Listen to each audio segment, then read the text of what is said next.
so well, which is, give me my cue, there it is. Well, good afternoon, good evening, bienvenidos. I give you the most hearty welcome today to our hearts, our diamonds, our clubs, our all the full deck of cards today. It's Cultivating Voices live poetry, and our theme today is our wild card open mic. You provide the cards and the poems. Any theme, of course, we always ask that it is relevant, respectful of kind of our ethos here on Cultivating Voices live poetry. Just a reminder, we have been with this amazing community since March of 2020. So we're coming up on our 4th anniversary next month. And we are very proud, very, very grateful, intersectional, intergenerational, international poetry community. Our membership now is over 4,600 members worldwide through our Facebook group, and a carnival of you join us here live in our Zoom studio 3 weeks out of the month, and many watch live on our Facebook page. We welcome those of you doing that today, and hundreds of you watch every single week. We welcome one and all, whether you are with us live or watching us on the recording. I'm Sandy Yannone. I'm the host of the program today. I am now the author of the new book, The Glass Studio. It has just come out from Salmon Poetry.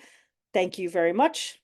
And just so excited to be with all of you today to amplify and listen to the incredible cavalcade of voices that we always are able to showcase here on our Wildcard Open Mic. Our format is, we have 12 featured readers who have come early to sign up. They'll have up to 5 minutes apiece, and we will do our very best to get to as many folks as we have on our waiting list. I'll talk about that when we get there, when we get to the waiting list in our 90 minutes that we have today together. Well, without further ado, let us get started so that we can get to as many of those folks who would like to read today. Again, we have an incredible lineup today. I'm so looking forward to hearing all of your poetry. And first up, a poet I continue to appreciate that she has just stepping up and doing what she loves. Joining us from out on the East Coast, it's Mona Zamfirescu, and Mona will be followed by Catherine Ronan. Good afternoon, Mona.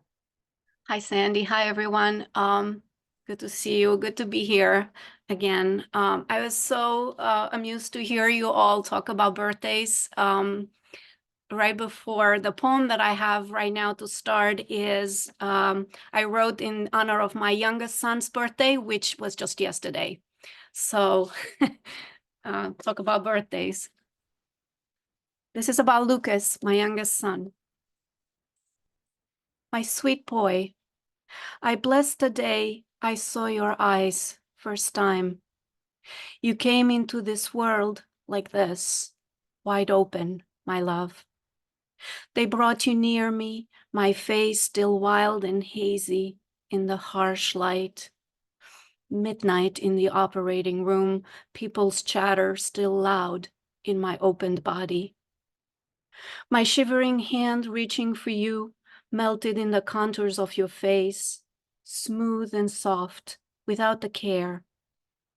I didn't hear you cry. Maybe you didn't. Maybe this will be your life. A blossom, my love. I lost the meaning of my tears. I remember holding you, my precious, like nothing else mattered, counting your breaths, our eyes locked in an even tighter embrace I would never release in the months and months to come.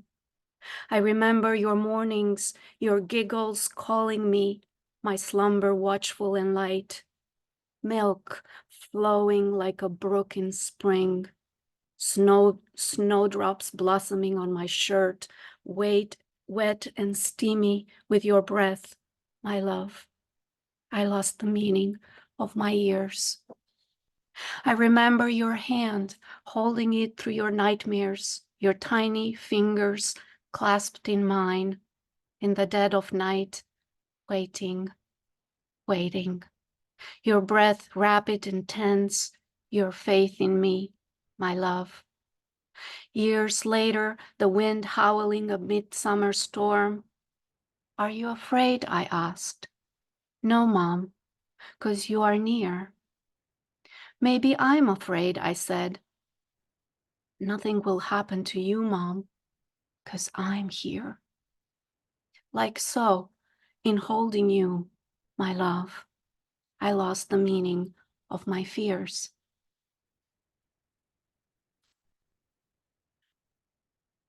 The second poem I want to read is in honor of my second son, who's turning 18 next week. So on Friday, my second son will be 18, and I thought, in other cultures, there's rites of passage and things boys do to get through to become an adult, but not so much here. So anyway, I imagined this journey for him, and I wrote a blessing in honor of that. So for my second son on turning 18, his name is Peter. My blessing as you begin your journey, son. May you feel my love like wind in your sails. May your waters be clear and smooth all days. May you find strength amid storms that will come. May you know peace, my love, as they come. May the eyes of your storms be your eyes. May you always be open, watchful, and kind. May you know love wide as the ocean is deep. May your dreams blossom as tides will sweep. May you return to the shore, come loss, come win. May you never quit before you begin. May you find your path in the turns of your fate. May you learn to travel the dark, learn to wait. May you let sunshine warm and grow your heart. May you know when to whisper, know when to shout. May you feel overflowing to the brim with awe. May you want to sing the light changing at dawn. May you feel your life thriving, abundant, and whole. May your days know the colors and brush of your soul. Thank you all.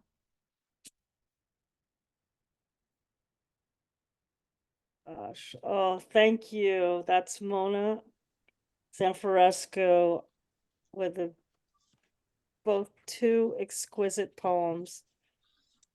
Happy birthday to dear Lucas yesterday, and early happy birthday to Peter. Whoa, what a beautiful opening to our reading today, folks. It's our wild card open mic. I'm just, I'm a little, ooh, gosh.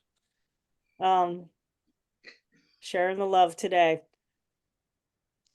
Well, we love the love here on Cultivating Voices Live Poetry. It's a very prismatic reading series, as you all know. And there's Kim's got your heart. I don't have mine, and I meant to go get one of my stained glass heart cookies that we made and had at the launch yesterday, but I forgot to get it. So I'm heartless today, but I'm heartful also. Just a reminder before we get to our second reader, Catherine Ronan, that please do use, I put a message in the chat. Please do feel free to use the chat generously, lovingly, respectfully. And also, if you have a poem that would necessitate a content notice for our listeners to support them being able to be here in the room, please let us, please let us know if there's any content that you think that that would require us needing to know about, so that we all can make decisions about whether to mute during a particular reading in respect for our own self-care, Well, next we move over to across the pond. Well, it's actually across the United States for me today, and across the pond because I'm joining you today from Lacey, Washington, right outside of Olympia, where I used to live. We have Catherine Ronan joining us from West Cork, and she's been doing the good work of launching her new book brilliantly, Elemental Skin, and I have a feeling that Kim is picking that book up to show you all. But you know what? Catherine's got it. There you go, and there's Kim's got it. So, Catherine Ronan, everyone. And speaking of birthdays, today is my birthday. Woo! I'm going to read two short poems. I'm going to read the first poem that I'm going to read the first two poems that I read yesterday at the launch in Cork City Library. And the reason I picked Bordeaux is that the last holiday I was with my husband was in June 2019, and the last place that we went to was Bordeaux in France. And I wrote this poem after being in Bordeaux, and I'm hoping that I'm going to get on a plane again this year. Anyway, Bordeaux. We shuttle down narrow cobbled streets into the cool shade of an ancient church. It smells of plague and candles, camphor perfumed skeletons, waxed pews, foot-kissed flagstones. This is real France. Women of the resistance raise lace net curtains before plucking tomatoes in their small gardens, sipping tea and absinthe every tick of top. Joan of Arc rides brazenly in the square, daring us to look at her glistening magnificence. We dare to look back with invisible salmon tattoos, green mouths, and frog-filled bellies.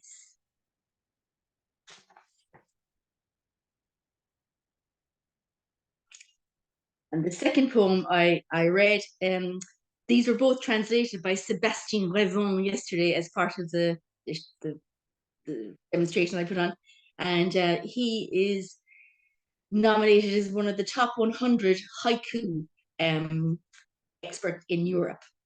So Sébastien Revon picked this as his second favorite poem in the book.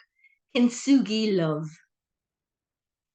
Shattered, cracked, scarred, anointed with liquid poison, there is beauty in broken things. Drowning, helpless, breathless, courage opens a groaning box. There is beauty in broken things. Secret garden, green despair, tough ivy invades red, crumbling walls. There is beauty in broken things. I am broken and beautiful, waiting for golden repair in the shape of your soft love.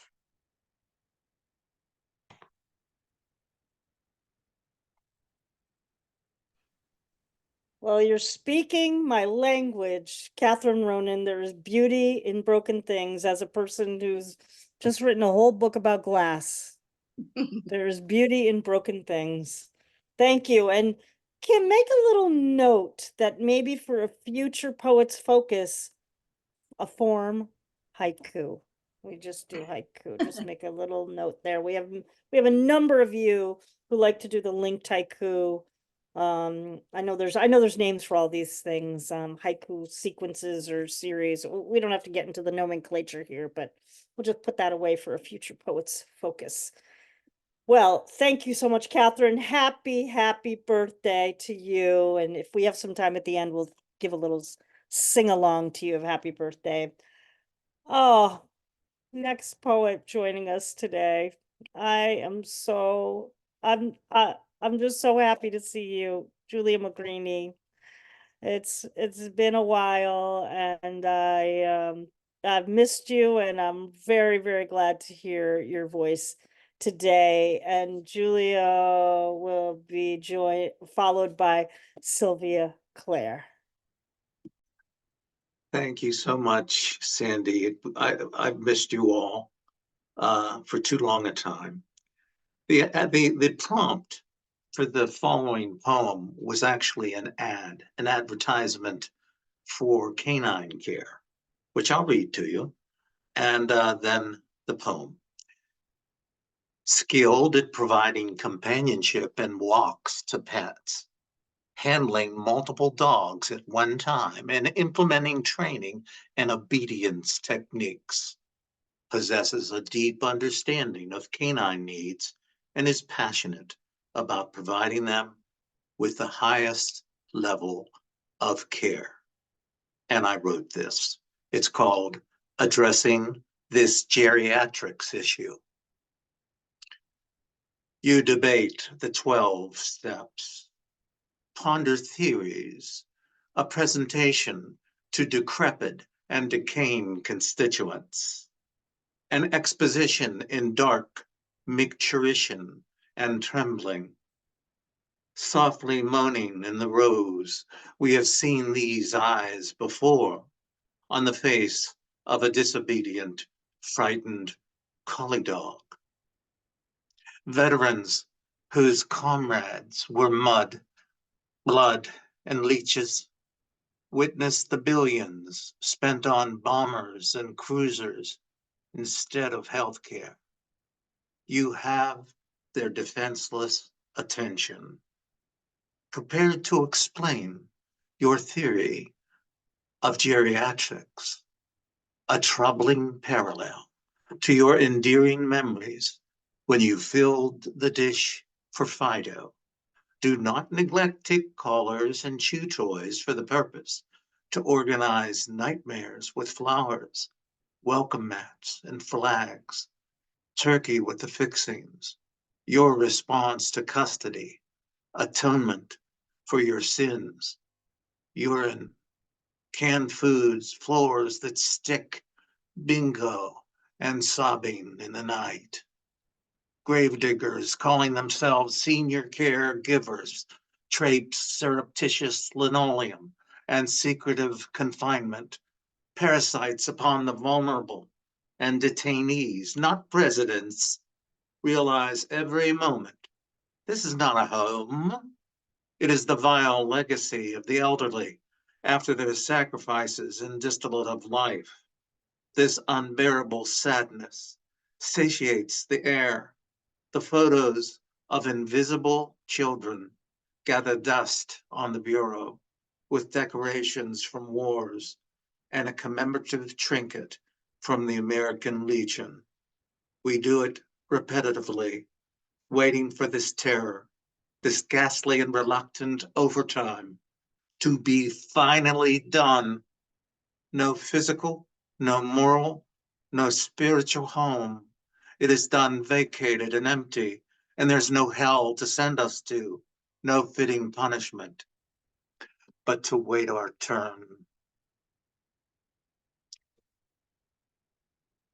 It was also beautiful.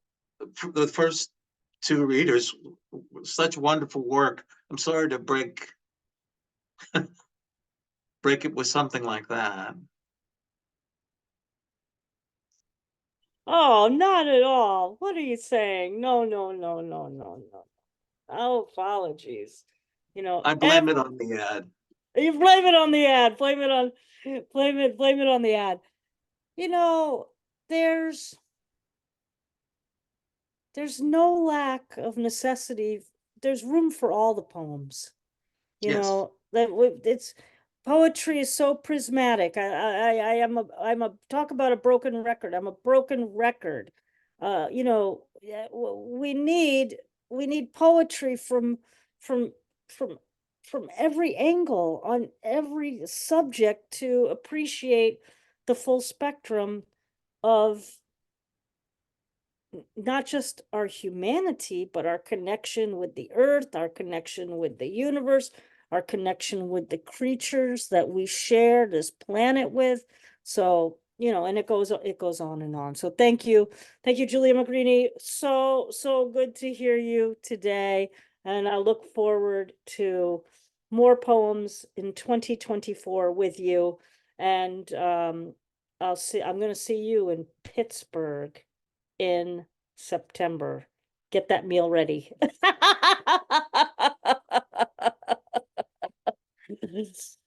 Well, I am so very, very happy to introduce today on the program. I always love it when Sylvia Clare is with us with her mindful poetry and you know, her passion and compassion.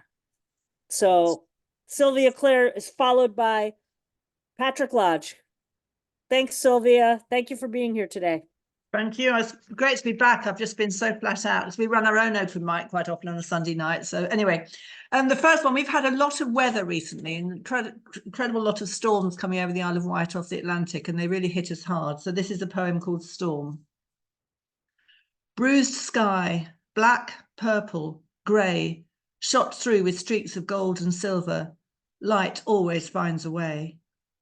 Crashing clouds create thunder, booming me awake, startled, energy fierce, ferocious, deafening. Retreating beneath soft bedding, I await the devastation of morning. The storms come, thick and fast. Come morning, a lone pheasant hunkers down in the garden, feathers bedraggled.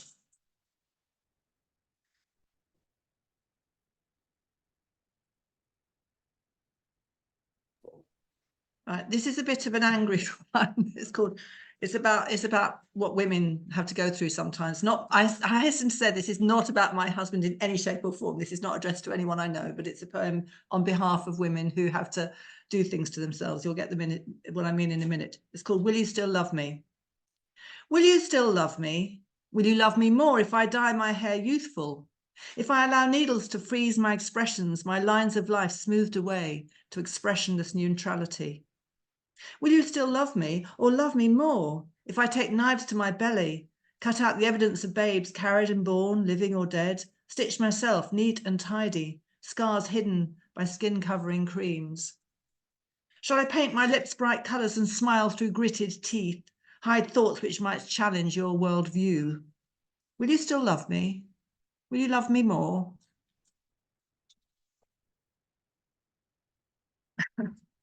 Bit of an angry one. But how I feel about what some women are put through. Anyway, right, the third one I'm going to read, and then I'll stop, just in case I don't make the 5 minutes. I want to stop then. This is about words, and as Sandy mentioned, I'm a mindfulness teacher and I write a lot about mindfulness, and words are wonderful. I love them. I'm a writer. I write endless poetry and memoirs and books about mindfulness, but they are also a trap. So this is a poem about that. It's called I Love Words. Words take flight across a page, transport you to places unconsidered, create connections across metaphors.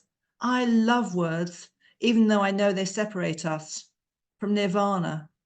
They label and catalogue, take real experience and measure it, construct a place to cling to, a memory we recreate to keep it real. In doing so, these generous words, they rob us of the moment, the brief, fleeting instant of being, now recorded for posterity, and separation. A space that allows despair, desperation, greed, hatred into a world of unimaginable beauty.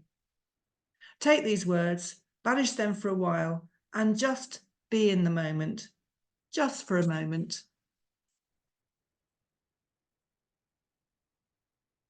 Thank you, everybody. No, you're good. You're good. That is Sylvia Clare, everyone. You know, I long to come to one of your open mics, you know. You'd be very welcome. It's a bit of a trek though for you. Yeah, it's a bit of a trick, you know. I've had to clone myself somehow, but I really, you know, I might get a guest host so for an evening so I can come over. I'd love to just be, you know, listening to your audience and be, you know, be in that energy. I just want to say how much, you know, all three of the poems great. And but you know, I've been thinking a lot about how we're all lover of words here, right? And some words are just so delicious in our mouths. Like they just have a palpable way. They feel good when we say them, even if they're a difficult word to say. There are just some words that just, oh, I viscerally feel them. And I love that feeling when I'm reading a poem, and you know, I aspire to have words like that in the poem as a lover of words. Thank you for that great reminder. And of course, um, you know, amplifying the plight of women in many ways, dealing with the isms that one of the unfortunate isms that we have in our global society. That's Sylvia Clare, everyone. You know, Patrick Lodge, I remember the very first time Patrick Lodge came onto the program. He was sporting that amazing, I'm going to call it a headdress that he had on, and everything in the background. And then he read a poem, and I was gone. I was just taken. So I always am very pleased when we have the pleasure to have Patrick with us today. And Patrick will be followed by Vanessa Smith with some good news of her own coming up. Welcome. Good evening, Patrick, joining us from Yorkshire. Good to see you. It's great to be here, Sandy, and I haven't got a hat on tonight, I'm afraid. I've switched rooms. I've got 3 poems which I hope to fit in, and I chose them all at random, which is interesting. The first one's called Mauerfall, and if anybody with German connections will know that it means wall fall, but there was only one wall that ever fell in Germany that was worthy of the name, the Berlin Wall. And the Berlin Wall was breached the day that my last child was born. She's now 35, but so this is for Alice Grace. We watch the news from Berlin. Walls fall in Potsdamer Platz. People swarm like woodpeckers, chiseling and drilling, expecting to fly free. Cement becomes elemental, fleshy. It dilates, and the dispossessed push through. Wir sind ein Volk, they sing, tickled at this old world become new. You were only a few hours born, laid like proving dough on my chest, breathing unhurried, eyes closed with womb dreams, for once at rest. She never slept a night through for the next 18 years, so that's a very pertinent poem. The next one I'll read is called Ergo Sum. I like art history, and I was in Venice a few years ago looking for Tintoretto paintings. And everywhere I went, every church, every gallery, I kept bumping into the same group of, I think they're called Junior Year Abroad, American girls who were just so excited about everything. JYA girls. Anyway, this is Ergo Sum. These JYA girls pulse like shining platelets through backstreet San Polo, scouring Calais or Canal, clumping in churches and galleries, eager to ensure everything sticks. Voices trill like burnished castrati, fluting up columns and altars in search of the awesome, the point, click, flash epiphany of being there. Maybe more opera buffa than serious work. Though at sunset, as a vaporetto sluices past San Marco, elevating iPads and iPhones, the girls become as numinous as Tintoretto cherubs, concelebrants of the mystery of the eternal digital now. And the third one, if I've got time to fit that in, which I think I have, is called Hexagram 49. And this is a newer poem. Those of you familiar with the ancient Chinese Book of Changes, the I Ching, will maybe recognize this as a hexagram from the I Ching. A hexagram 49 denotes fire in the lake, pictorially, chaos, revolution, change, that sort of thing. This is hexagram 49. There is fire in the lake, the joyous lake that sustained itself and us from the beginning. There is fire in the lake, the blissful lake that fed, healed, gave solace, took nothing. In return, the land burns, air sears, sky blackens, the wild fire exalts, lake boils. This is our home ground. It roofs and floors us. It welcomes when we are prodigal, has never snubbed us, until, exhausted, it does. Hidebound in our pillage, our consuming excess, we diminish, orphan ourselves.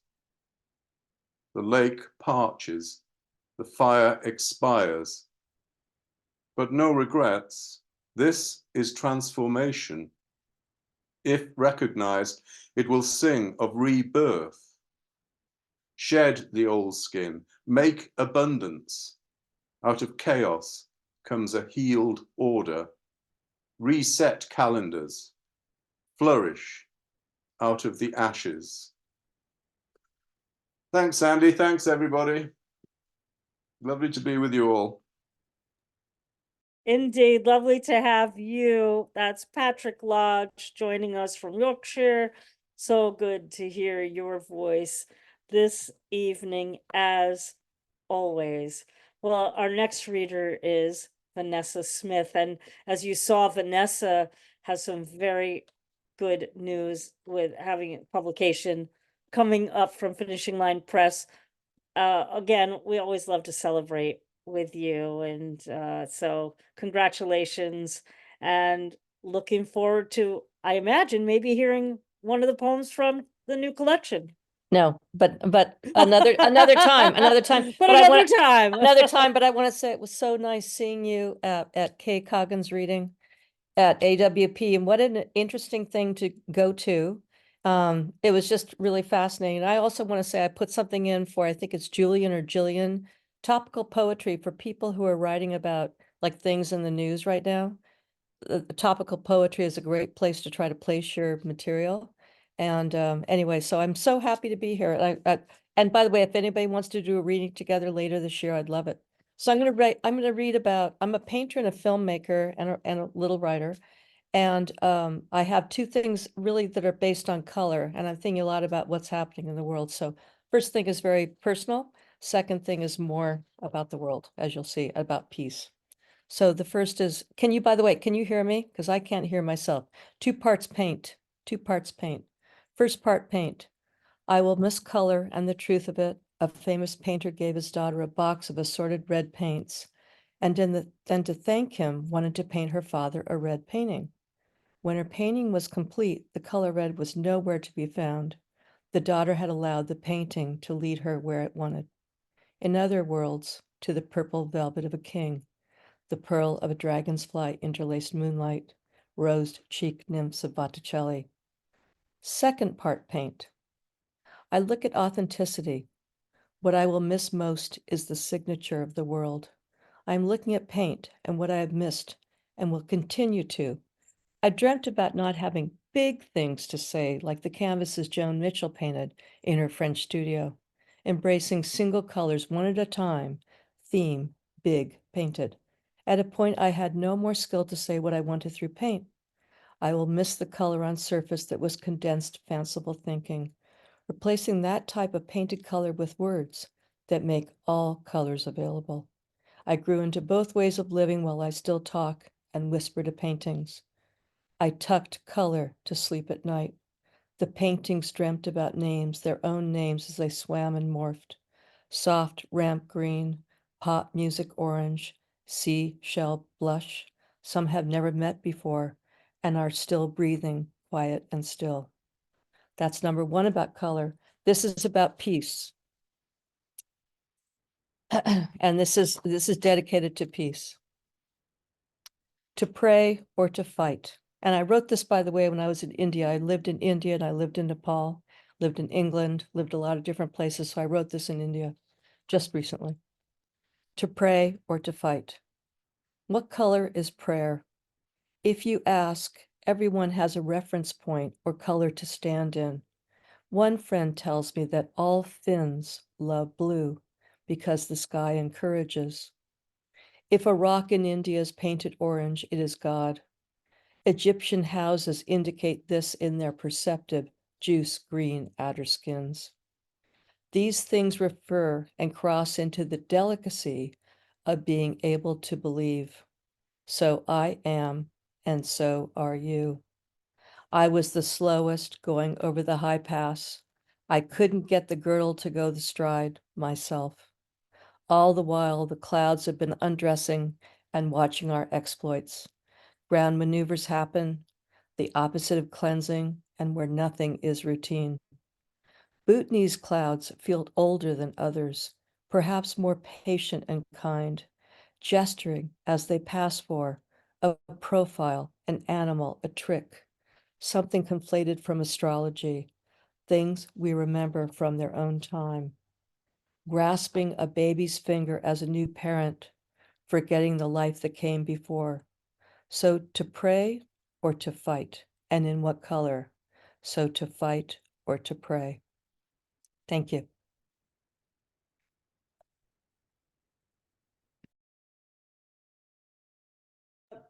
Oh, those are stunning, stunning poems. And yes, it was an absolute thrill to be in your company at that miraculous reading with Kay Coggan, one of our members here on Cultivating Voices, and host of Wednesday Night Poetry. Oh, what a electric, magical evening that was. And those poems today, equally electric, magic, colorful. Thank you. I love Thank you. the idea of the paintings having their own dreams. Oh, stunning, stunning. Thank you. Thank you. That's Thank you. Vanessa Smith, everyone. Oh, I have, and by the way, my book is Room Tone coming out, Finishing Line Press. If anybody wants to do a reading, let me know. Together, all of us. Thank you. Thank you. Thank you. Feel free to put that in the chat. You might be hearing from somebody in this square who might like to take you up on that offer.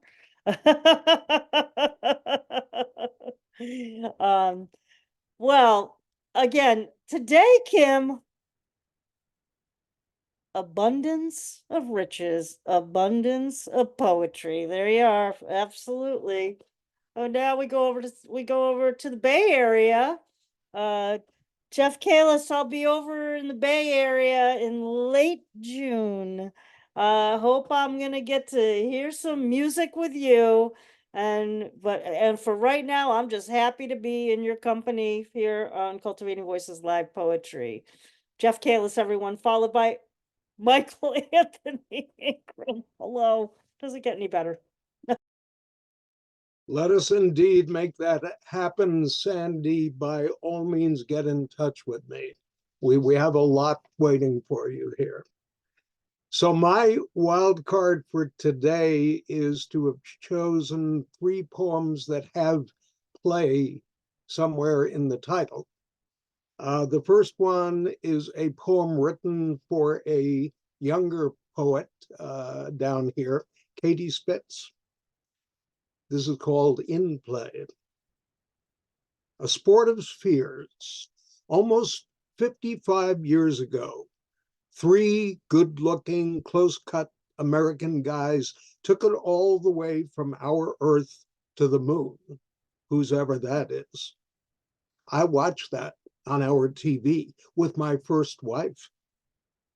I don't think you were around to watch it yet, though maybe something which would become your words was moving, murmuring out there in space, waiting on what I was saying, what I was caring about. Here you are now, on this anniversary, in the game, parrying phrases with me. And here I am now, in terrestrial exchange, the pair of us making our own rules for as long as we can make things.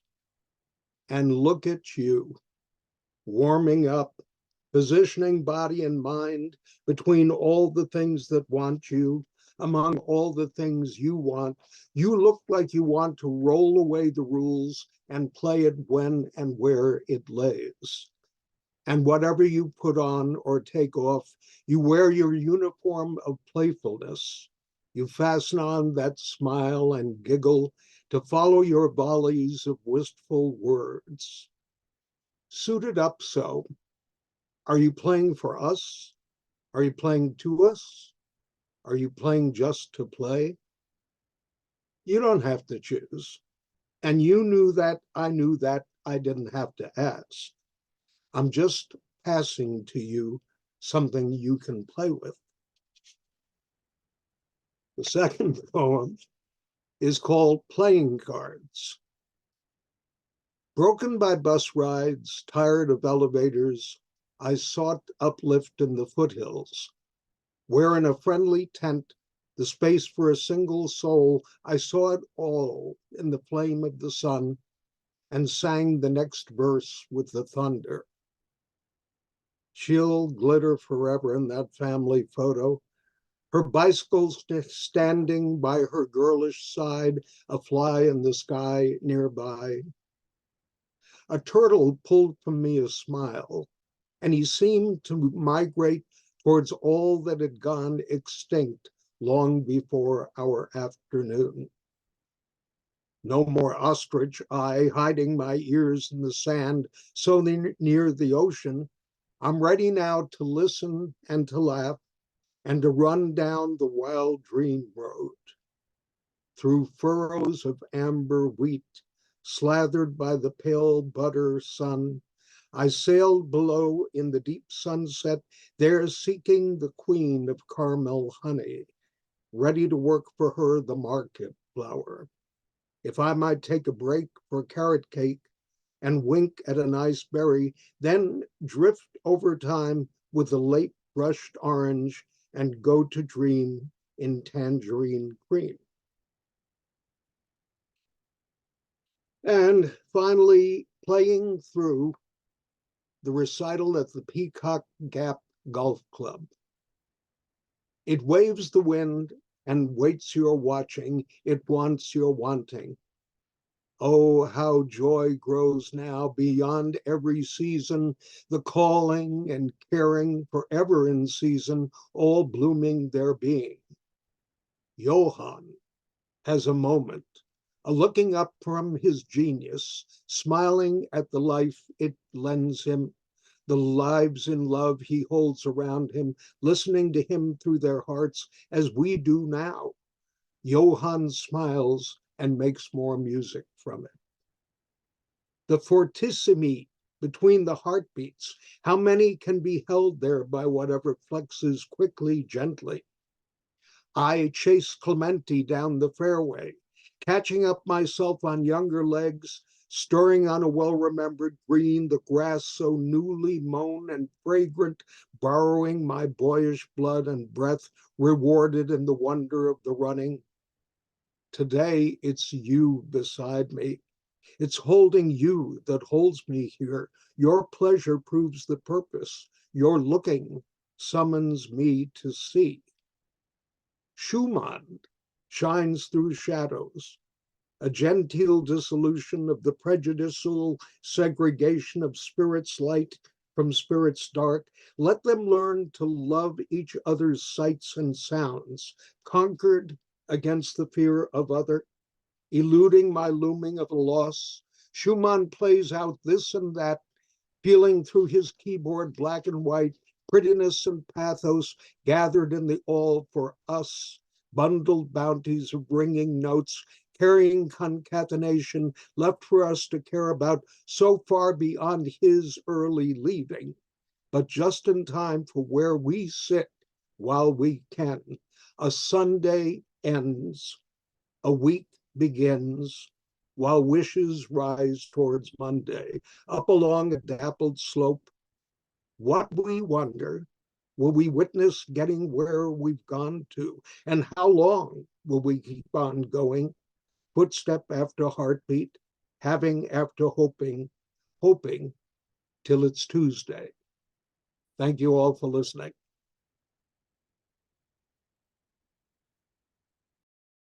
That's Jeff Kaliss. Oh yeah, I love today's reading is so color filled. These poems are color filled, I've been noticing. And of course the musicality. Oh, you had Jeff today. It was like a symphony. Oh my gosh. Kim, write down for a poet's focus the word play. That would be another, right, that'd be another great one. Thanks everybody for inspiring us for future programs as we're reading today in our wild card playing card deck of poetry today here on Cultivating Voices. Each of our 12 featured readers are reading up to 5 minutes apiece. We're going to get to as many people on the waiting list as we can, and our next poet really needs no introduction because every time we introduce him, I mean, he's a marvel all unto himself. He is the quintessential listener and poet that we truly, truly adore and appreciate for all you offer around the world with quintessential listening now on the audio and on the visual. Michael Right. Anthony Ingram, welcome. Hello, everyone. I bring you greetings from Washington, D.C. I'd like to share one poem. The title is Forgotten Soul Woke Up Early This Morning. Forgotten soul woke up early this morning, tired, hadn't slept. The deluge of rain had cracked open the morning sky, filling a barren and bruised amount of rain against his window. The downpour, vengeful drummer, pounded and kept finding the frantic beat of his own heart. He was soul adrift, forgotten by the world, and lost in the torrent of his own turmoil. The rain mirrored the tears he couldn't seem to outrun, each drop a silent testament to the prison his mind built. As he lay, Nelson Mandela's words from 2008 echoed in the storm's din. I can't pretend that I'm brave, that I can beat the whole world. A forgotten soul woke up early this morning, mired. His existence had become a suffocating torrent. It had engulfed him, overwhelmed him, and enslaved him in his stifling embrace. He was adrift, a castaway in a sea of his own despair. As he lay there, the King's voice from 1967 on one trumpet sliced through the air. As long as the mind is enslaved, the body can never be free. Forgotten soul woke up early this morning, tired. His body, a tapestry, offered no solace. The rain mirrored the tears he couldn't seem to outrun. Each drop again, a testament to the prison his mind had built, perfectly capturing his own grief as he laid there. He remembered Fannie Lehman's right crown declaration from 1964 and mirrored in his bones, the weariness in his soul. I'm sick and tired of being sick Forgotten soul woke early this morning, tired.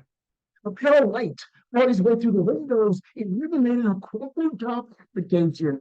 He had found a new job that beacons him with memories, and ounce of a new beginning, a flicker of hope, promise of a new beginning. Finally, a chance to escape the familiar sting of fired.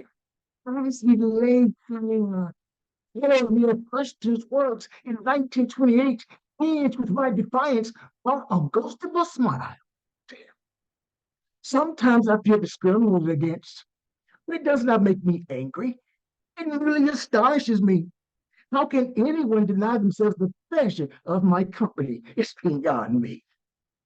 Forgotten soul woke up early this morning, scared. He felt suspended between despair and possibility. He didn't know he could outrun storm, but perhaps he could find shelter within himself.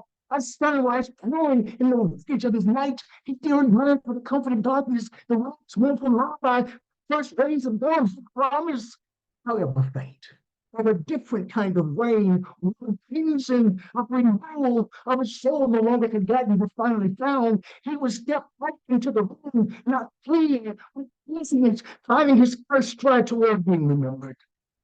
As he gazed at the morning light, paradoxical, both shocked and honest, he returned a boom, age, freedom for a paycheck. As he laid there, he recalled the memories of watching the double episode of Good Times, 1974, when James suddenly died and Sylvia didn't cry until she was cleaning up the apartment after the funeral. As she carried a punch bowl to the sink, she suddenly stopped and dropped it to the floor. And she screamed out unmistakably, one flames.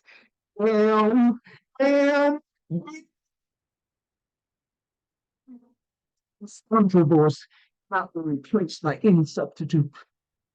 The forgotten soul woke up early this morning and prayed for the night.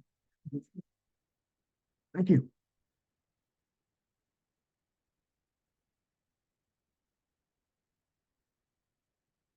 That is Michael Anthony Ingram.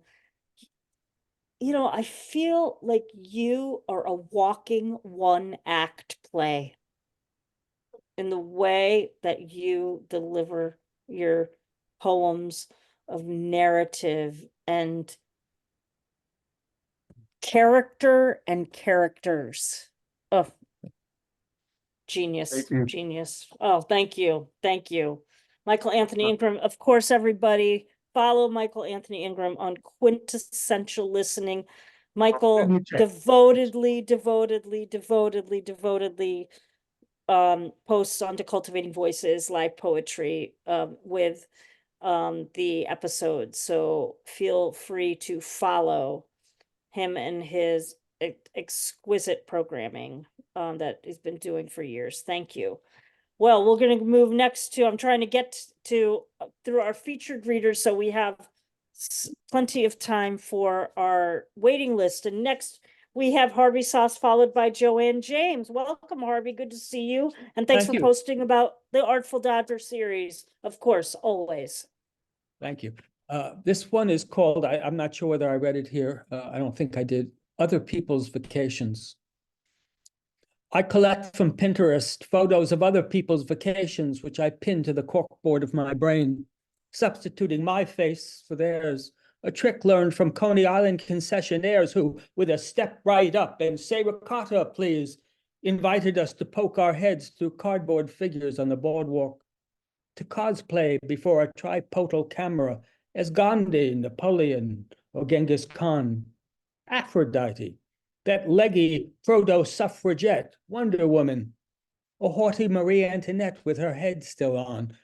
Our choice of celebrities out of history or legend paraded past us by these sideshow grifters, and waving our dollars, we jumped at the chance. If only our English teachers and guidance counselors could see us now, transported in time to a future perfect, greater even than that which our hometown Cassandras, every class has one, a wallflower with a big mouth, foretold for us in the margins of our high school yearbooks. Barkers emboldening each of us in turn to be a star, at least until the next in line elbows us out of our avatar. As might have been predicted had Priam's daughter accompanied us to the beach. Shape-shifting without recourse to Weight Watchers. Before we're forced back into our daily selves, a half dozen or so cutouts for each gender to choose from, for little more than the price of a footlong.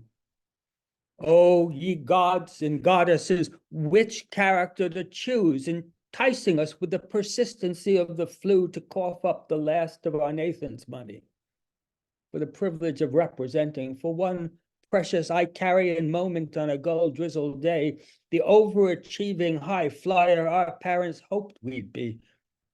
Goodbye, fries with double hot dogs, kraut and mustard. Even now I can say it was money well spent. World's Strongest Man was the representational cutout of choice for our pair of 98-pound weaklings, father and son, and mother wishfully, your daddy is the world's strongest man, saying, it runs in the family. A bold lie I would repeat with uncustomary bravado at show and tell, passing a dog-eared glossy of my old man genetically enhanced by cardboard, posing on the boardwalk between Cyclone and Wonder Wheel as his alter ego.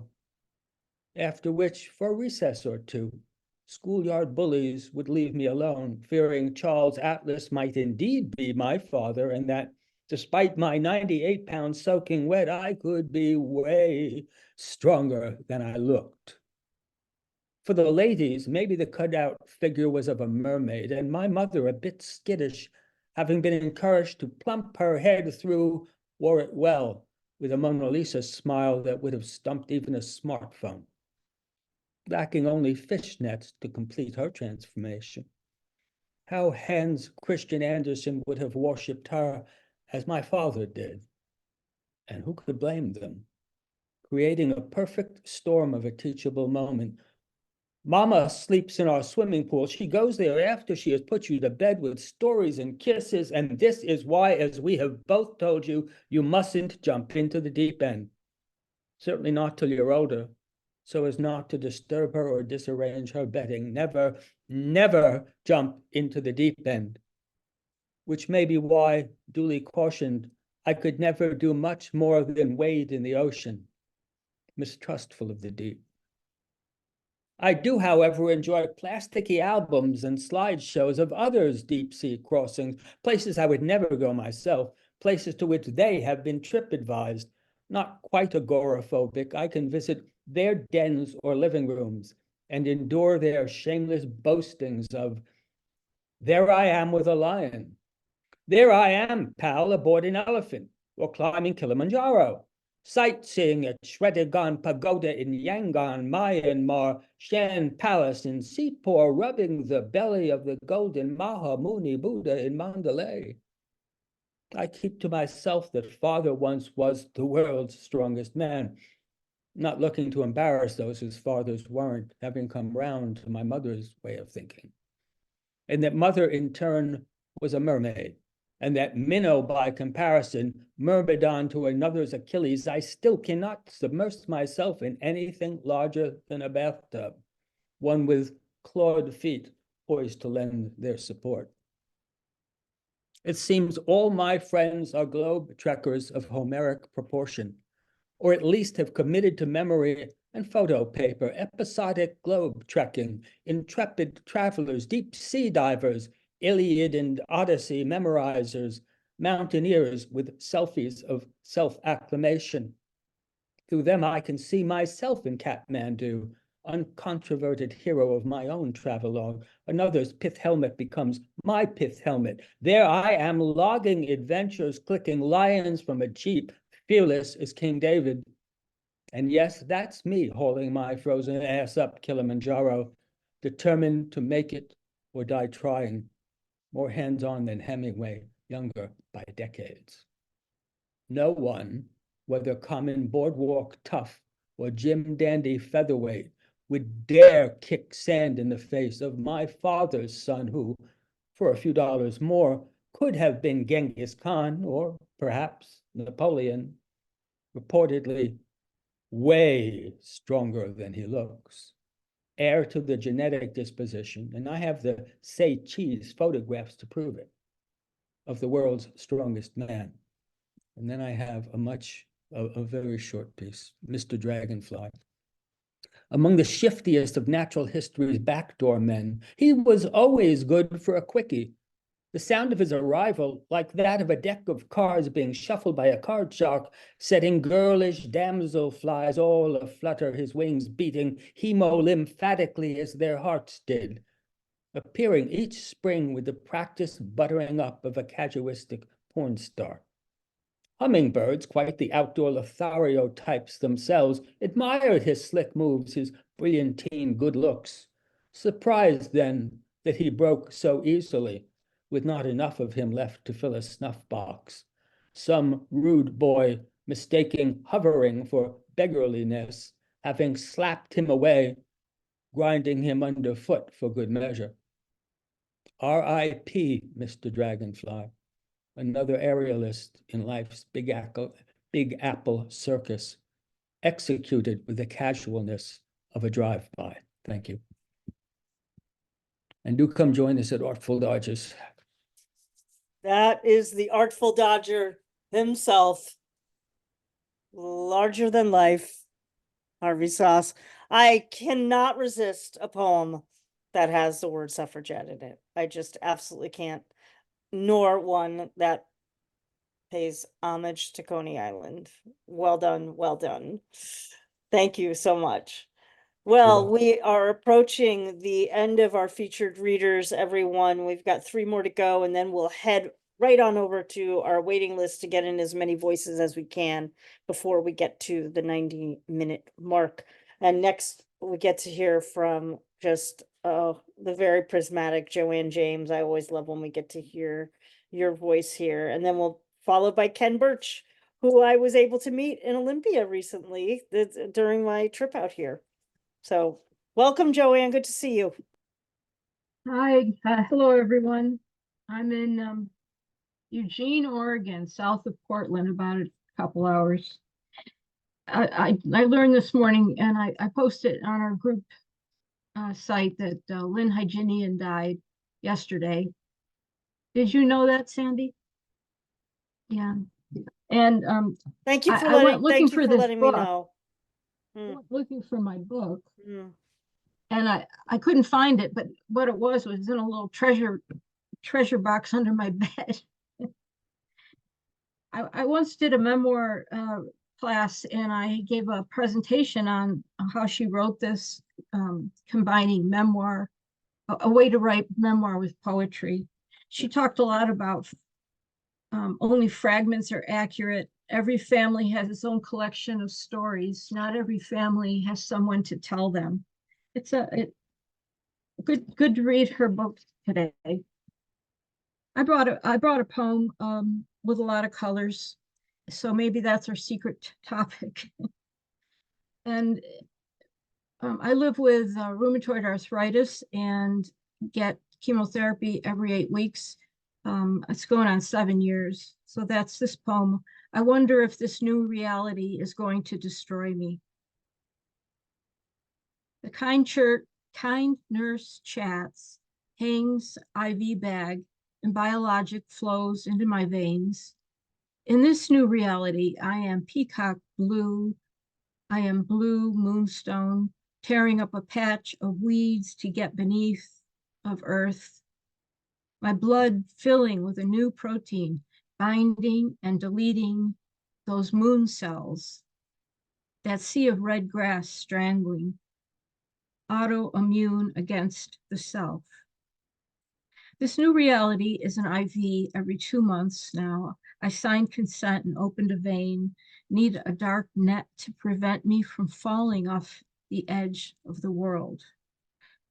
I have a special Japanese pen there, olive green, ceramic.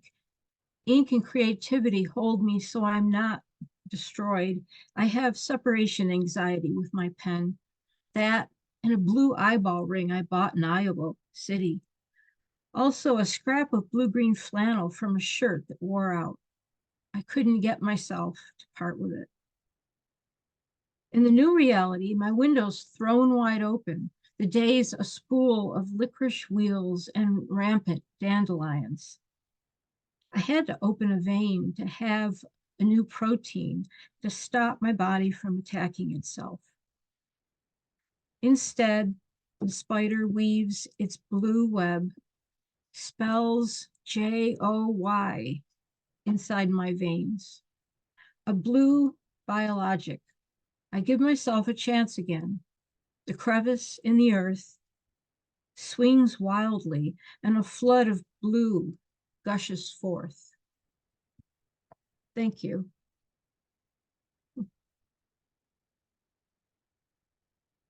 Well, thank you so much, Joanne. I did not know, and as you see, folks, I put if you're not familiar with Lynn's poetry, you know, Lynn is a powerful, powerful poet of the, well, you know, everybody gets categorized. So the language poets, and I put in the chat some information so you can go and read more of Lynn's work and a little bit more about Lynn from the Poetry Foundation. And of course, I'm sure there'll be many, many tributes to her work and her life. Thank you very much, Joanne.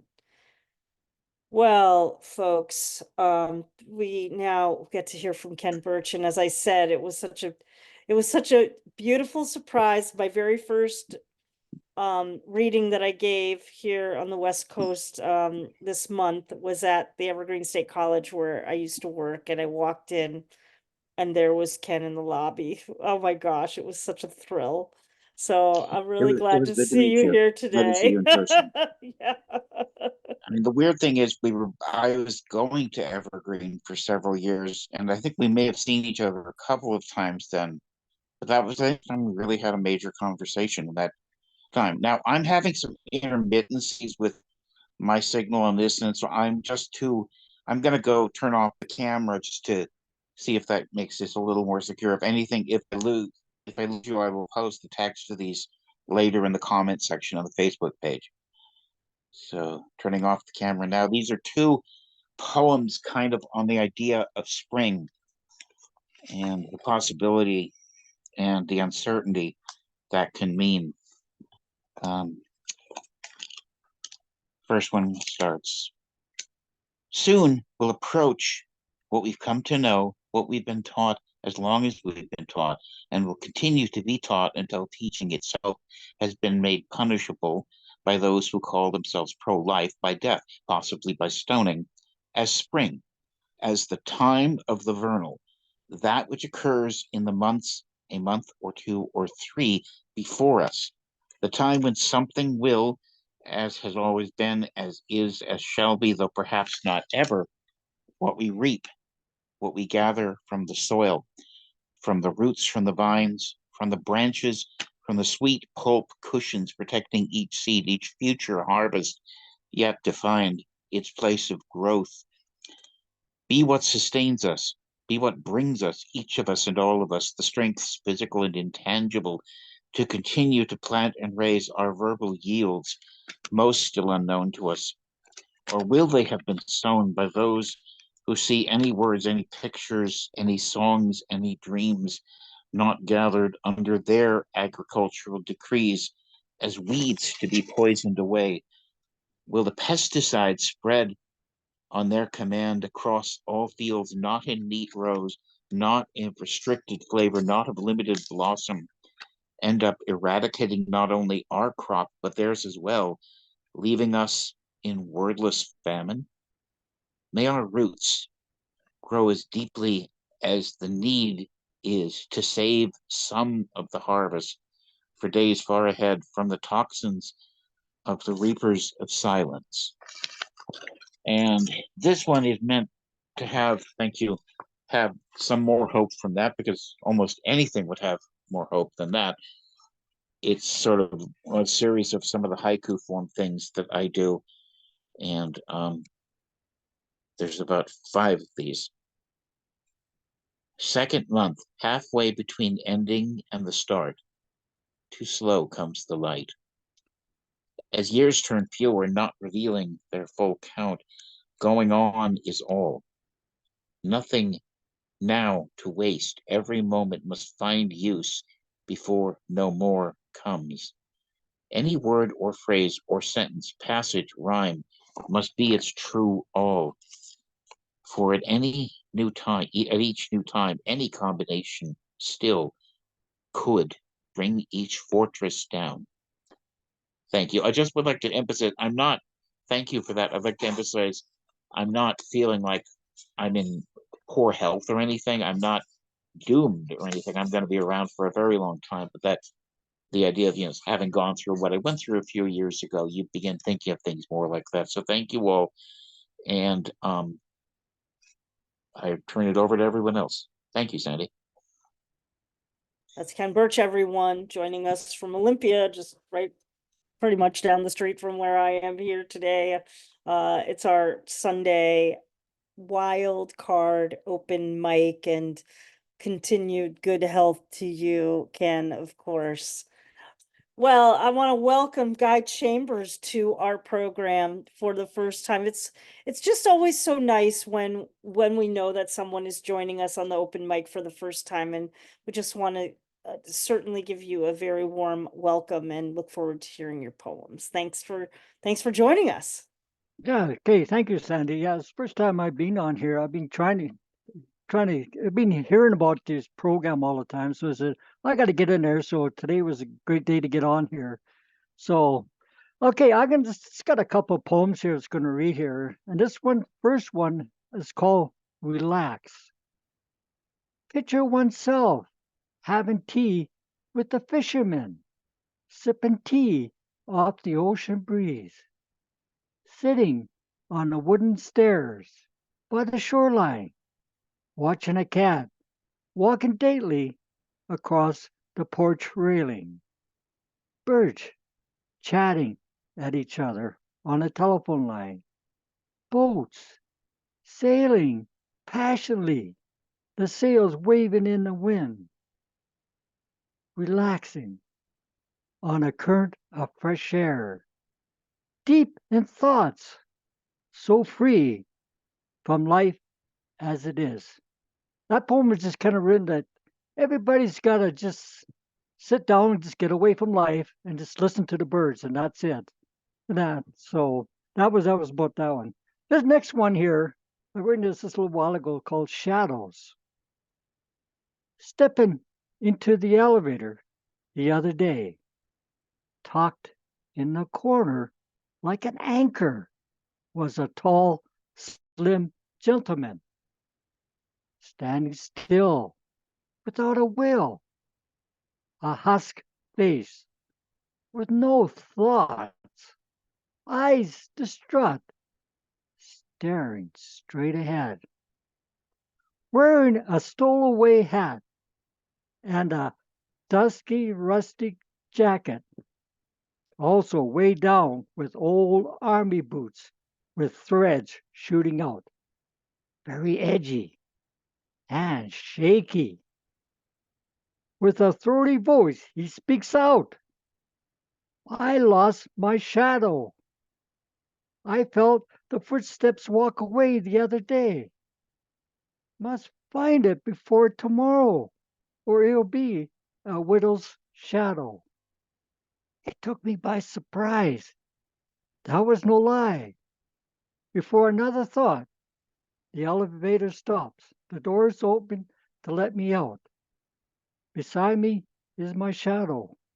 It's a soul of me, with a promise not to let go until the light takes it away. Thank you.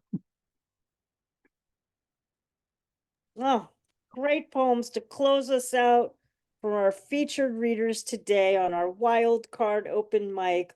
Welcome and thank you, Guy Chambers. I hope we'll hear more of your voice soon. and through in I'll be back. perpetuity. Very good. Thank you so much. So nice to meet you. Well, we go to the open mic. I'm gonna be so brief with everyone because I do want to try to get everyone in on the mic today on our waiting list, as I try to do as best as I can. And first up is our very beloved Isaac Cohen.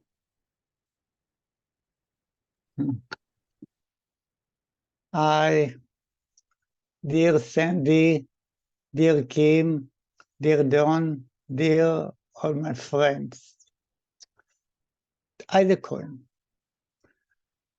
The wind. The wind flew in my mind like a butterfly.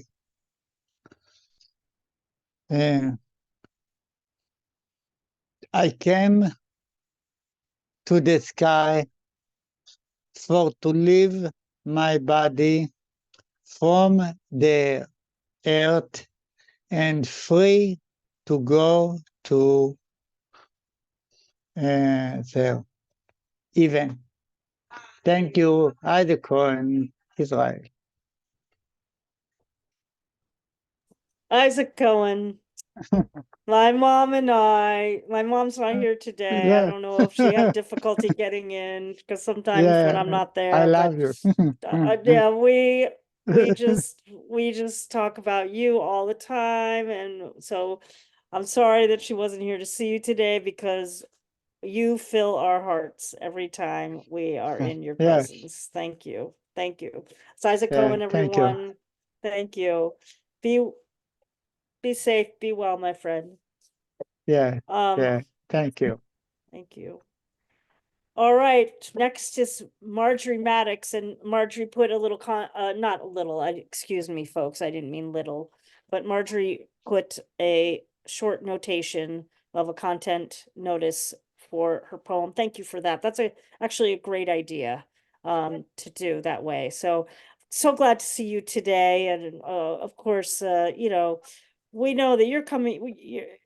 We're looking forward to a reading with you as well. In the upcoming New Book Showcase, and it's always great to hear a poem from you. Thank you, Marjorie. Sure. So this poem actually is for you, Sandy, not the content, but the title. Okay. So it's called Glass Stained.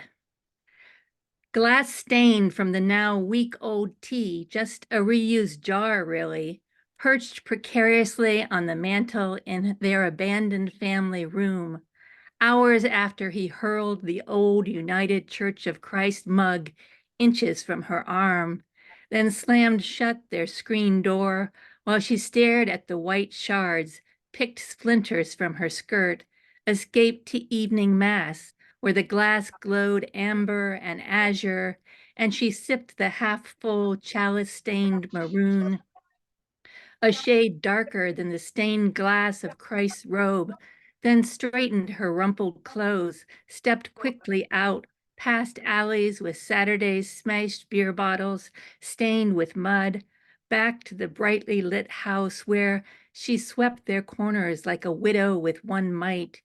Any sharp remains she dumped in the kitchen bin, then chose that jar, emptied of its preserves, but stained with water spots, poured now cold tea, drank all, poured again, then, when she heard the key click in the front door, decorated with its fake stained glass panels, she abandoned to the coming decay of mold the half-full glass on the mantel, then opened the not yet stained with bugs, absent of glass back door screen, wide enough for just her, just her, just her. Thank you. Oh my gosh. Thank you, Marjorie Maddox. What a poem. You know, as you're reading that, it's making me think that I can't do it now, but it would really be great to work with some people on a glass anthology, because we've all That'd be written great. poems that have glass, the word glass in them, much like what my book, The Glass Studio, is. What an incredible poem, and it certainly did resonate with me. Thank you for sharing it with me, and and always thank you for being here. That's Marjorie Maddox, everyone. I'm just wow. Whoa. I believe up next is Billy Brown. Am I correct, Kim? Is that correct? Yep. Okay. I'm on today. Okay. Billy, good to see you. Always. It feels like it wouldn't be a show if you weren't here, which is not to say that you can't not come ever. But I'm just saying. It's good to see you, Sandy, and thanks to Don and Kim and everyone else. This poem, I'm only going to read a few stanzas, but I'm working on a long poem, the title of which is stimulated and inspired by a new book by Josephine Loray, which is entitled In My Father's House. And the memories that she has and the beautiful thoughts she has about her father and her family just had me thinking about lots of memories about my father and my hometown, Midland, Michigan. And so here are a few memories from my father's house. Staying up late, waiting for Daddy's return from business in Europe, watching as each car's lights were his until they were not, and then they were. Shoveling snow on New Year's Eve while Mom and Dad were partying at the club, then shoveling again,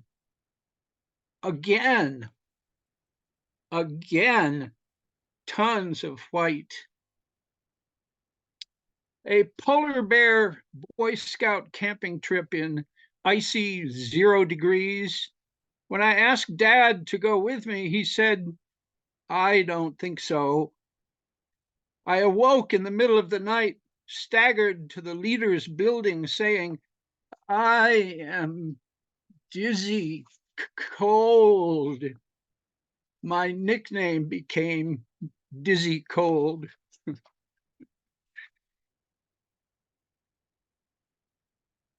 Dad said, "Stop crying, or I'll give you a black and blue reason to cry."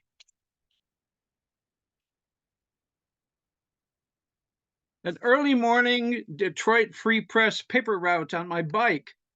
When I was late or it was snowy, Mom drove me as I ran from house to house. During greening spring, the horror when one of my customers' teenage daughter died in a car crash on prom night. Dad took me hunting with his friend and our dog, Boots, who mounted the friend's dog. Dad kicked at their union. I shot at my first pheasant and missed. I've never hunted nor ever shot a gun again.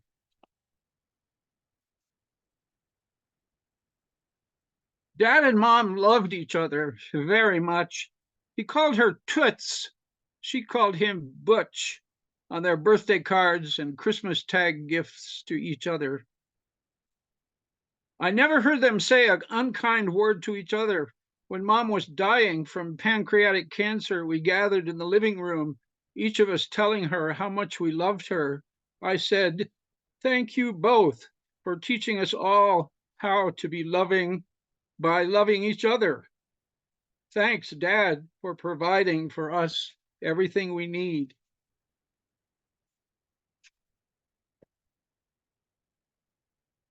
How I loved visiting my Aunt Helen, my mom's sister, when I returned to visit Michigan. Arriving in Midland, I stopped to buy Bailey's Irish Cream, took it to Helen's apartment, had a blast sharing stories, laughing for hours. She told me that Dad refused to give Peter the piano lessons he requested. Eventually, Peter learned to play the pipe organ. substituted for vacationing church organists. She told me about her youngest sibling, a baby brother, stillborn, shortly after her mother, helped a winter visitor off with his enormously heavy black fur winter coat. Thank you very much. That is Billy Brown, everybody, down in good old ABQ, Fixed and Free, the reading series and the anthology. Thank you so much, Billy. Folks, we have 3 more readers, which I think we might go just slightly over. So if Wryly, you're up, if you're feeling up to being up on the program, I'm so looking forward to seeing you. I saw some tutors yesterday at my launch, came out, Eli and Chloe Bradley and Camille. So it's really great to see you today. All my former colleagues and even the ones that came after me, like connected to me because of the way you ran that place. Like we're all in this big chain of writers connected to the heart, to what you do and have done, Sandy. But I'm not here to blow sunshine. I'm gonna read some stuff. This is gonna be really short. I have a series that I'm working on. I don't know what the series is going to be, but I just keep writing these poems about films because I'm obsessed with films. And this one is about Roman holiday, and it's just called Roman Holiday 1955 or 54 is when it came out.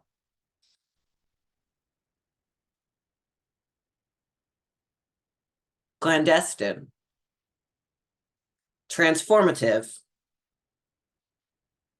not meant to be, ill-suited, longings matched momentarily, made hijinks to the cobblestone, classically beautiful slip from confinement.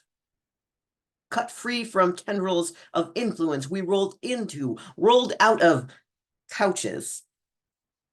So happy, askew in pajamas. Percy Shelley deception in deliciously wronging, we came apart to right ourselves, learned how to harbor our walled city in secret. Romance.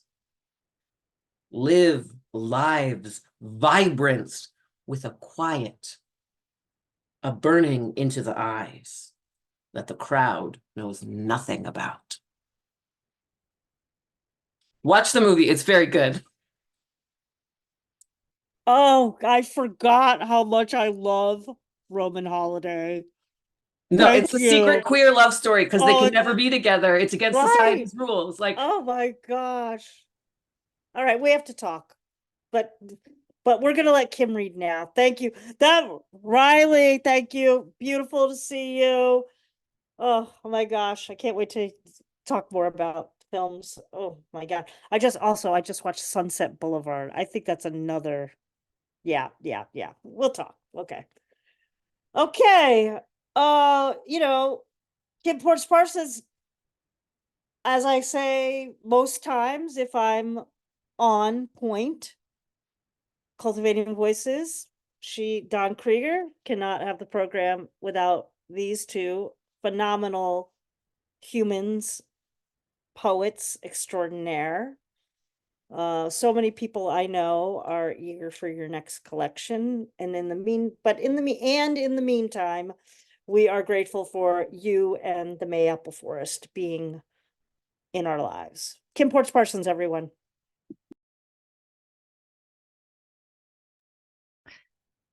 Grateful for you, Sandy. Grateful to you, Don. Grateful to everyone. Just magnificent poetry today, everyone. Thank you. All but lost. Some clear December morning, when the impossible aroma of hope wakens your senses, pause a moment In other fields, dusty hands harvest the ripened grain, while fancy bombs steer themselves toward nearby towns. On rubbled streets, across mysterious borders, posters of missing children rattle in a gray and bitter wind. How can there be anything but bafflement at this wilderness we wander?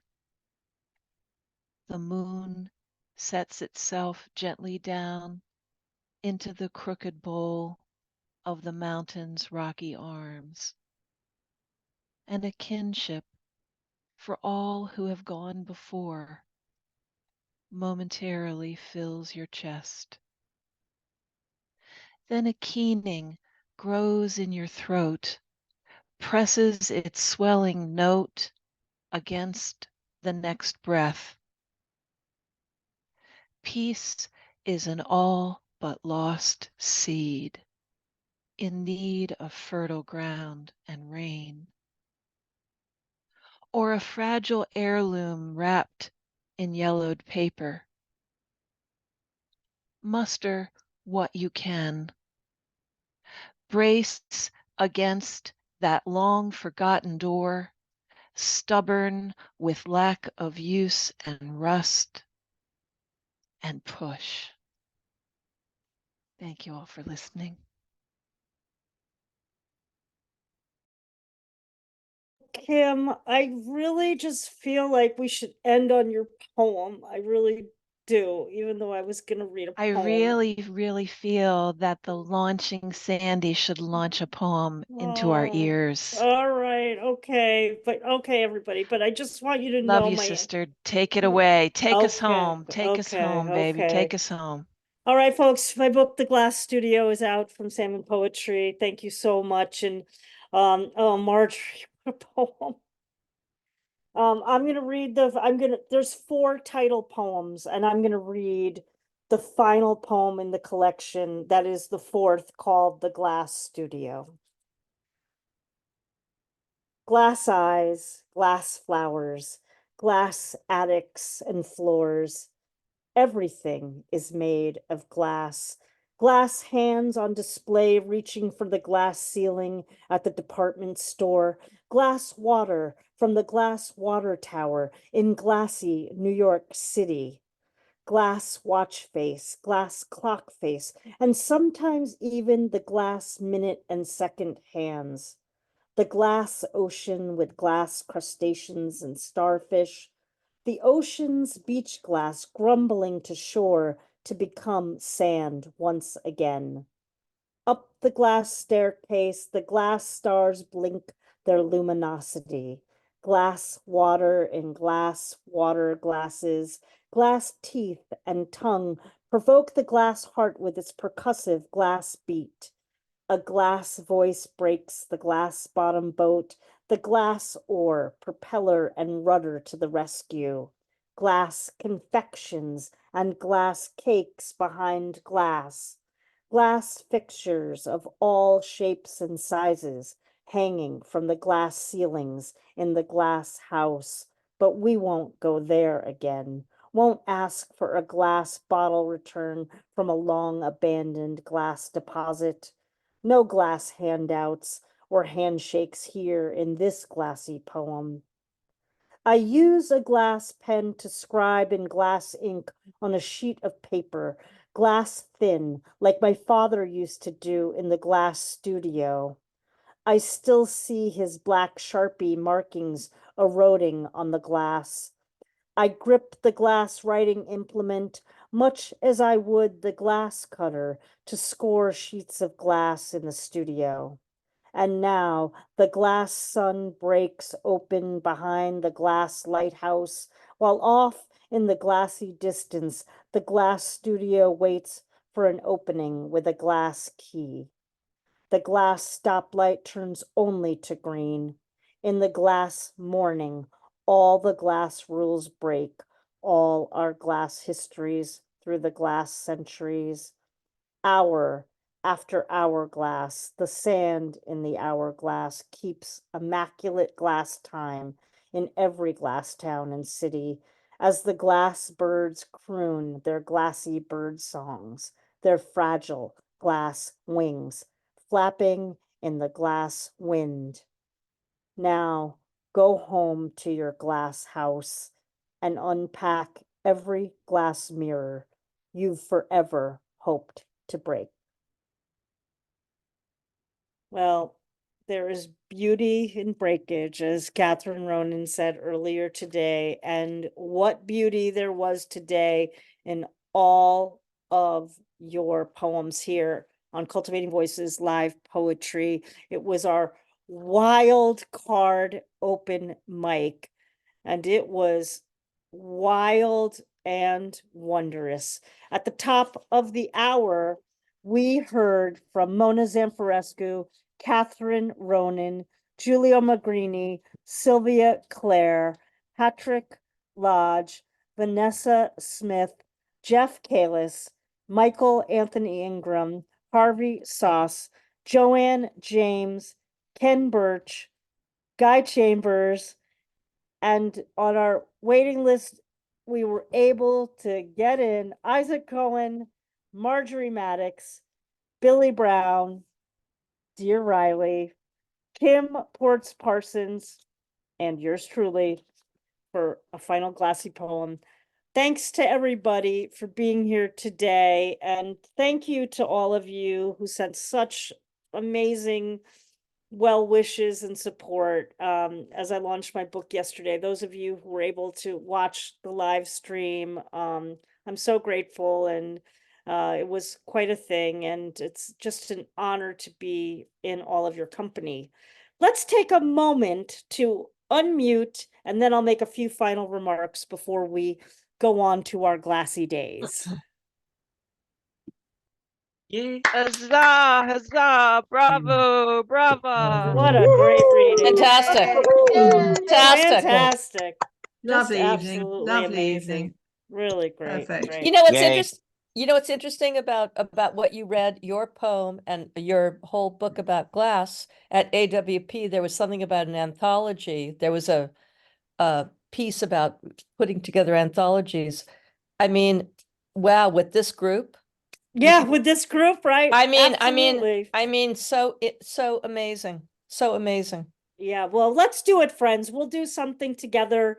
I'm working on a Titanic anthology right now, and I've got another one in the works that's on another subject. We won't talk about it today, but yeah, let's do a glass anthology together, maybe in the next 2 years or so. Well, we'll keep it in my back of my mind.